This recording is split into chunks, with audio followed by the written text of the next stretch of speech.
జరగనున్నటువంటి జూబ్లీహిల్స్ ఉప ఎన్నికల్లో కాంగ్రెస్ పార్టీ పెద్ద మెజార్టీతో గెలవబోతా ఉంది. ఈ సందర్భంలో అక్కడి నుంచి ప్రాతినిధ్యం వహిస్తున్నటువంటి పార్లమెంటు సభ్యుడు కేంద్ర మంత్రి కిషన్ రెడ్డి గారికి ఒక ఛాలెంజ్ చేస్తూ ఉన్నాం. తనను పార్లమెంటు సభ్యుడిగా గెలిపించడానికి ఉపయోగపడ్డటువంటి బీఆర్ఎస్ పార్టీకి, టీఆర్ఎస్ పార్టీకి, కేసీఆర్ గారికి గురుదక్షిణ కింద ఈ ఉప ఎన్నికల్లో వాళ్ళ అభ్యర్థిని బలిస్తా ఉన్నాడు. ఎందుకంటే ఈయన 2019 నుంచి సికింద్రాబాద్ పార్లమెంటు సభ్యుడు, కేంద్ర హోంశాఖ సహాయ మంత్రులు, టూరిజం శాఖ మంత్రి, ప్రస్తుతం బొగ్గు గనుల శాఖ మంత్రి. జూబ్లీహిల్స్ నియోజకవర్గం సికింద్రాబాద్ పార్లమెంట్లో అంతర్భాగం.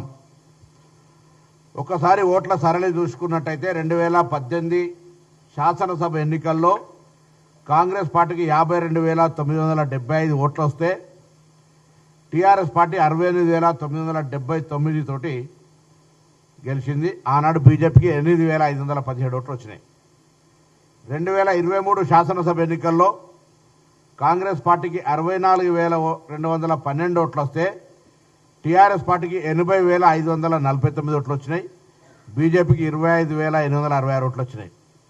ఇక్కడ తేడాను గమనించినట్టయితే 2023 శాసనసభ ఎన్నికల్లో బీఆర్ఎస్ పార్టీకి 80,549 వచ్చి బీజేపీకి 25,000 వస్తే మళ్ళీ పార్లమెంట్ ఎన్నికలు వచ్చేటప్పటికి 6 నెలల 3 నెలల గ్యాప్లోనే అదే శాసనసభ నియోజకవర్గానికి లెక్క తీసుకున్నట్టయితే భారతీయ జనతా పార్టీకి 64,000 వచ్చినాయి.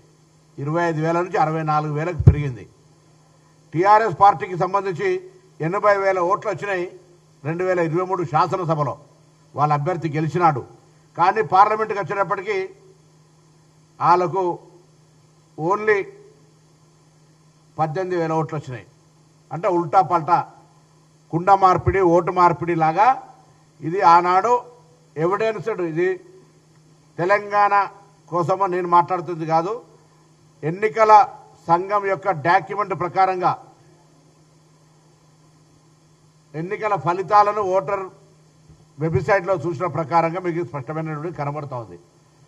2023 అసెంబ్లీ ఎన్నికల్లో 80,000 సాధించిన టీఆర్ఎస్ పార్టీ పార్లమెంట్ ఎన్నికల్లో 18,000 ఎట్లయితుంది?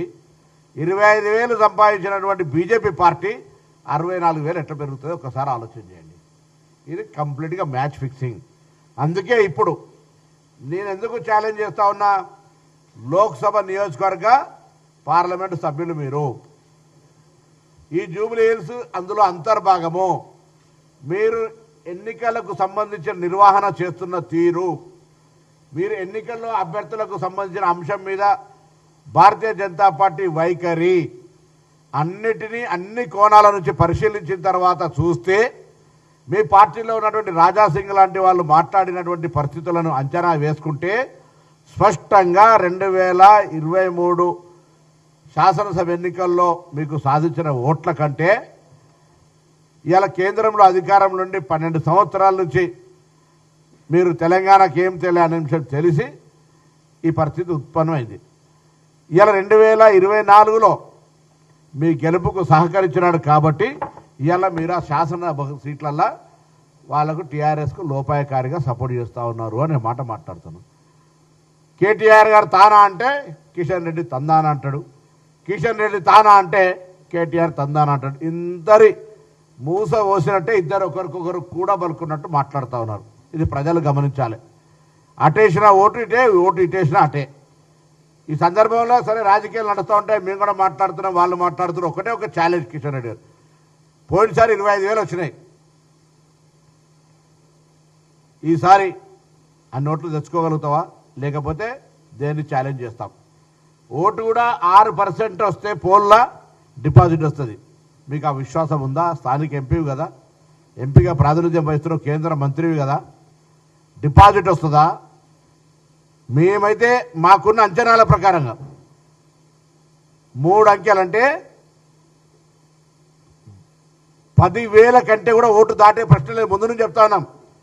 భారతీయ జనతా పార్టీ జూబ్లీహిల్స్ నియోజకవర్గంలో 10,000 ఓట్ల కంటే ఎక్కువ రావు. కిషన్ రెడ్డి గారు, మీరు చేసిన నిర్వాహకం, మీరు టీఆర్ఎస్ పార్టీని మొత్తం మీ వ్యవస్థను అప్పచెప్పినటువంటి పరిస్థితులల్లా నేను భారతీయ జనతా పార్టీ నాయకత్వాన్ని కోరుతున్నా. చూడండి, మీ నాయకులు ఏ విధంగా టీఆర్ఎస్ తోటి లోపాయకారిక ఒప్పందం చేసుకుంటా ఉన్నారో ఆలోచన చేయండి.